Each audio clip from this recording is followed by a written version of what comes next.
Here we are once more, my fellow ghouls and gals, back with another little list for you all to enjoy. Last time we looked at the beefcakes, the brutes, and the brawlers to see who is the best 1v1 duelist in all of the old world. Now we're putting on our thick square glasses, making our Reddit accounts, and signing in as Discord moderators as we look to the geekier side of combat and count down our top magicians in the Warhammer fantasy world. Because so many of you were kind enough to say you'd like to hear more of my grating voice, I've gone for a bit more than 5 entries this time around, which has also made the decision making process a little easier as I've got a lot less people to cut.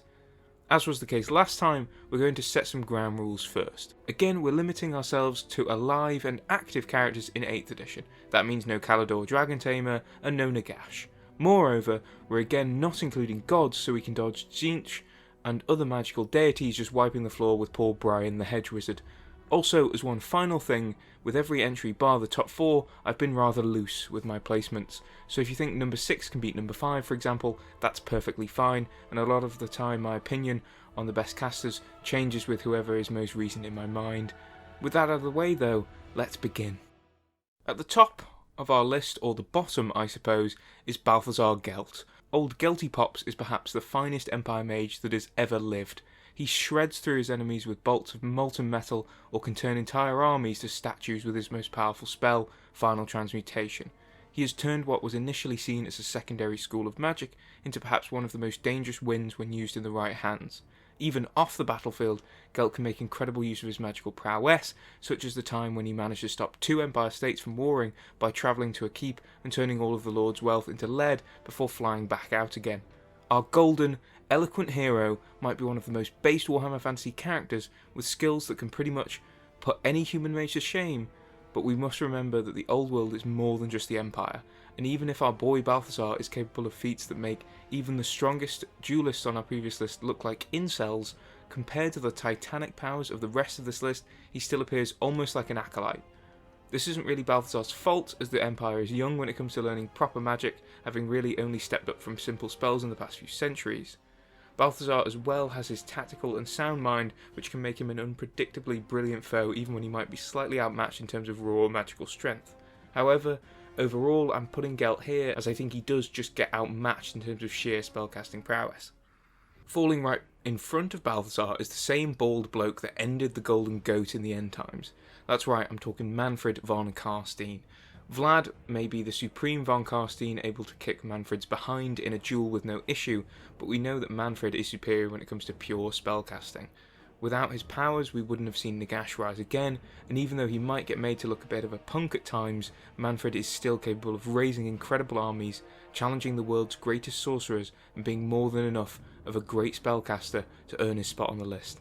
In Total War, perhaps he's the only spellcaster that lives up to his lore potential, as he can end hundreds of lives with a single Wind of Death's blast. Maybe that's influencing me a little bit here, but I still think he's a worthy sorcerer for this list.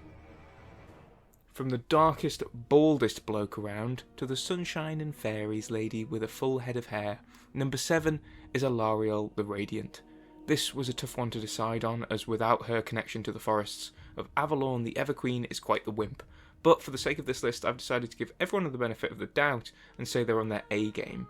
If that is the case then, Alarielle is one of the most impressive mages, even if she might not have the most destructive capabilities. With her emotions, she can change the weather. When she's in a good mood, the sky's clear and the sun shines, but when she mourns, the clouds weep with her.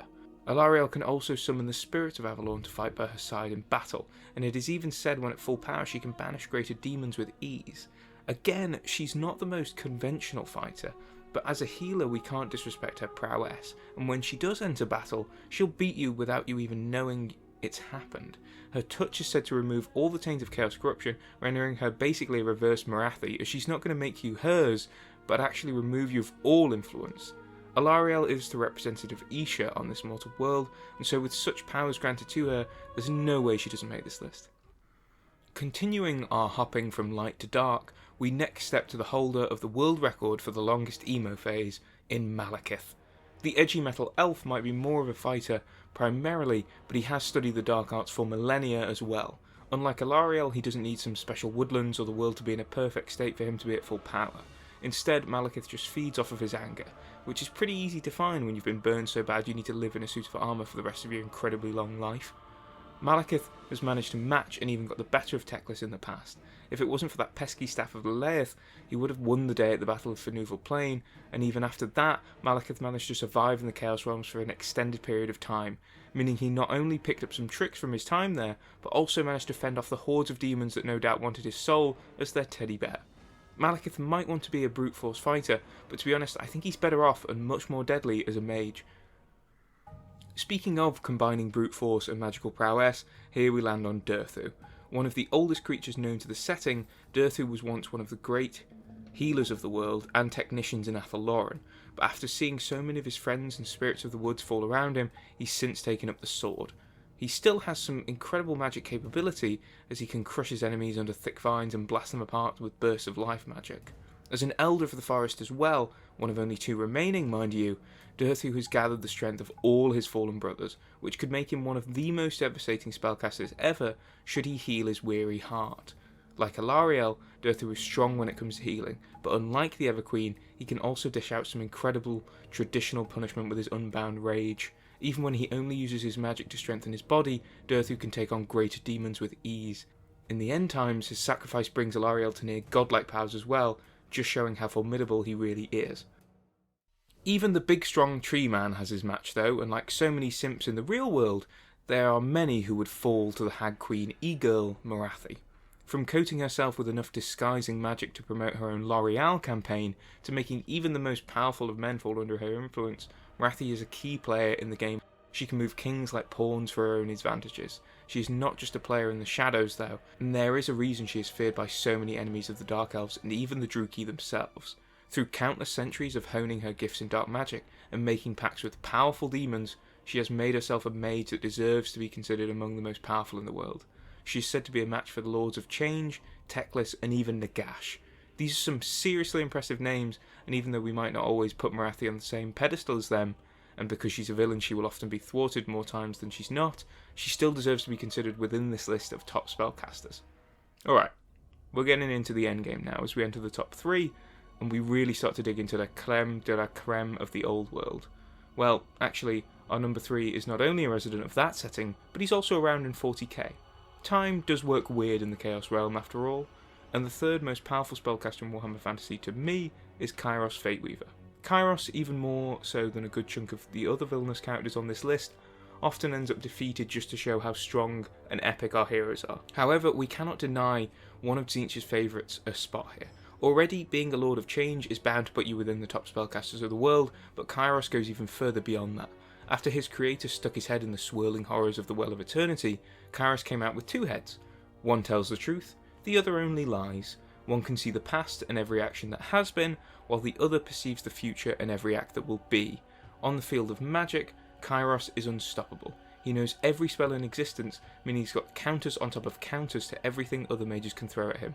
As he knows everything that can happen in the future, and everything that has happened in the past, Kairos is able to predict pretty much everything that can be thrown at him, so even the most powerful spells will be read like a book. Well, you're probably thinking, if he's so powerful, why not have him as number 1? Very good question. Unfortunately, our big blue chicken has 2 major downfalls. His first is that while he may know every spell, that doesn't mean he's always able to bring them into battle, as they require a good deal of preparation to collect. He's sure to have enough to devastate an army, but with the calibre of mage we're dealing with now, so does everyone else. Secondly, Kairos cannot see what will happen in the present, meaning he's vulnerable to attacks and can be defeated due to its unpredictability. This is why Kairos often takes L's, even when given his powers you'd think he really is undefeatable. Sadly, this leaves the Bird Brain in the number 3 slot. Incredibly respectable placing, given the competition, but not our winner. You know who else isn't our winner? The number 2 mage, Teclis. Teclis, as I went over in my prior video, is an incredibly skilled mage, perhaps an equal to Kalador Dragon Tamer. Like Rathy, he's said to be able to match Nagash, which is doubly impressive when you realise Teclis doesn't have to make 20 pacts with demons in order to get his strength. Our nerdy, formerly crippled elf has also managed to take down Malakith, and banishes demons back to the realms as easily as I pass my morning bowel movement. Really, he sent Akari screaming multiple times, and towards the end times he accomplishes even greater feats, including sinking the island of Ulthuan and harnessing the power of 2 winds of magic. Without going too much into the end times, which is at best a bad representation of the power of characters, we can still say that Teclis is one of, if not the greatest sorcerer around. His powers are consistently honed by his studies in the White Tower, and without him, the Empire may well have fallen to chaos, and it certainly wouldn't have the magic it does today. As I said before in the top 5 duelist video, Tyrion sets the bar for a great melee fighter, but his brother is an even greater example of the pinnacle of sorcery in the Warhammer world. He's not one to mess with, and I think he could even give Kairos a run for his money. Finally, we're here. The number 1 pick. And I have to tell you now, I've got a bit of a cop-out answer here. Of course, as many of you may have already guessed, I would love to put Lord Croak at the top of this list. In his time when he was more than just a great slimy toad mummy, Croak slaughtered millions of demons, and even since he was forced into his chair like that one worm from SpongeBob, he still managed to do some great things, breaking a meteor and drawing it to Lustria to destroy it, supporting the lizardmen in their escape from the old world. It's clear he's still active even in Age of Sigmar. However, due to his mummified state, I'm not sure he fits the rules of this list, especially the alive one, just as the Green Knight didn't in the Duelists video. I have to say, to me, Croak is more of a super powerful spirit clinging on than an actual living creature. So if we can't have him then, we have to go with our number 1 pick as his treasured student, Lord Mazdamundi. Tutor to Teclis and countless other great wizards, Lord Mazdamundi is one of the oldest living creatures in the Warhammer world, but unlike Durthu, he's not had his memories wiped to stop him from reaching full power. Instead, Mazdamundi, the fat, greasy toad that he is, can sling down meteors from the skies above, call lightning strong enough to send armies into the seas, and even ruin cities with a wave of his disproportionately small arms. Mazdamundi is not only the most powerful slan out of those that are left in the world, but he's also one of the most active, giving us plenty of cases where we can just stand there and stare in awe at his sheer spellcasting power. Over centuries, he's conceived of 4 spells that can part the seas, collapse cities, wipe out any and all resistance in a straight line, and move mountains. If that doesn't sound like the most powerful mage living, I don't know what does. That wraps up today's list. What did you think? Is there anyone else I missed? Let me know all of that in the comments below. A reminder again, we're just talking opinions here, so feel free to admonish me for ignoring your favourite hedge wizard. But, with that out of the way, I guess all that's left to say is, see you soon, ghouls and gals, and thank you again.